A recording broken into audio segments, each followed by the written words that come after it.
Neighbor was stealing water from my supply, so I ruined him. I live in Asia and just purchased a new house. Now, the previous owners were family friends who needed cash urgently and hadn't been living in my country for nearly 3 years, so I got it for a great price in the middle of the capital city. The sale was finalized at the start of this month, and I moved in right after. The house was definitely a fixer-upper, as the previous owners had left mid-renovation and the main door was locked with just a padlock. Not even a door lock. The house had no gate, meaning anyone could just walk right on in. The first day I moved in, someone's bike was parked in the garage. I just parked it on the road, and that same day, I had a gate installed. An angry man was knocking on my gate later. I didn't bother answering, but through my window, I could see him give up and take the bike after 15 minutes. So already, I wasn't digging the neighborhood, but I didn't have any incidents after that. Aside from people not knowing that this was no longer an abandoned house,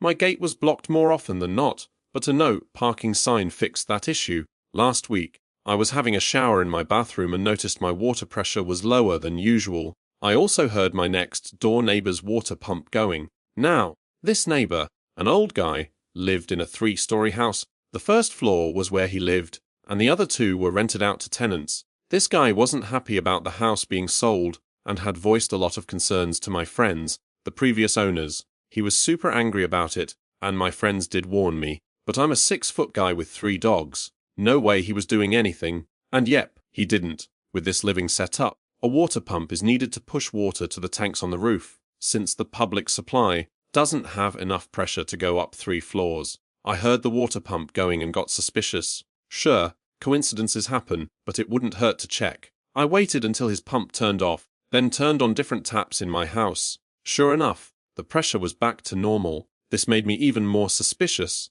If he was stealing water, it actually made sense. The water bills had been going up over the years this house was empty, but it had some leaks, so it was chalked up to that, even though the bills were too high for just a few leaks. Now it was starting to make sense. At some point in the last 3 years, this old miser decided to save money and started siphoning water from the property. I couldn't find exactly where he was getting it from, but after checking my pressure multiple times, I was pretty sure he was stealing water, so I sat on it for a few days, thinking if I should confront him, go the legal route, or just let it be. Now, water in my country is very cheap. My total bill, even with washing 3 animals, a car every week, and watering my garden, only costs like $5 per month, even with the neighbor stealing some. But it wasn't about the cost. It was about the principle. Entitled old people who think they deserve to use other people's resources without paying for them, and then get away with it. That didn't sit right with me. I wanted to teach him a lesson.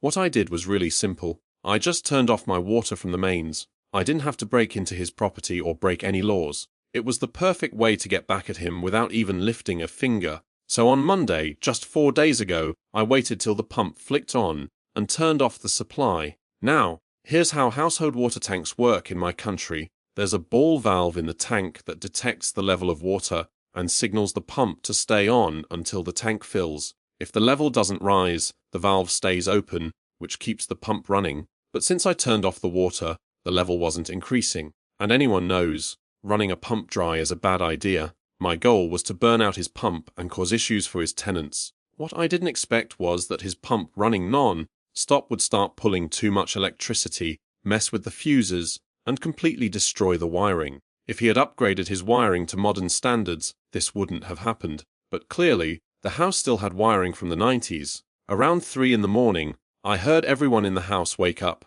They were talking in hushed voices about why their house was the only one in the neighborhood without power or water. I knew about the power part because the tenants started shouting at their landlord. In our country, tenant protection laws are very strong. Power and water are considered essential services, even on the state level. Cutting those services can get you sued, unless it's because of weather or something unavoidable. And in this case, the landlord is responsible for maintaining the wiring and providing water. So the tenants were not happy.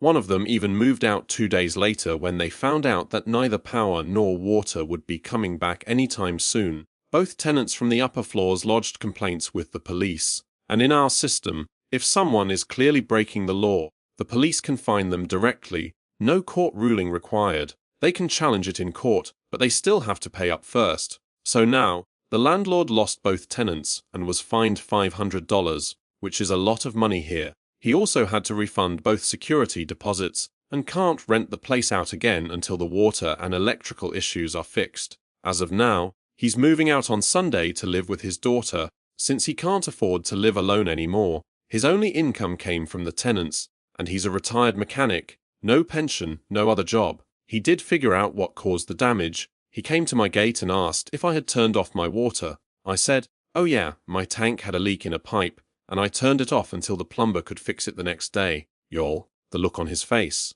He tried to keep a straight one, but I knew he was holding back. He just said, "Oh, okay," and went back inside. I don't know if he knows I know. I don't care, he can't do anything. Next week, I'm having a plumber come out to redo all my plumbing and cut off any pipes that leave my property. So I got rid of my water problem and a neighbor who could have been a massive pain in the ass just by flipping a tap. 2 birds, 1 stone.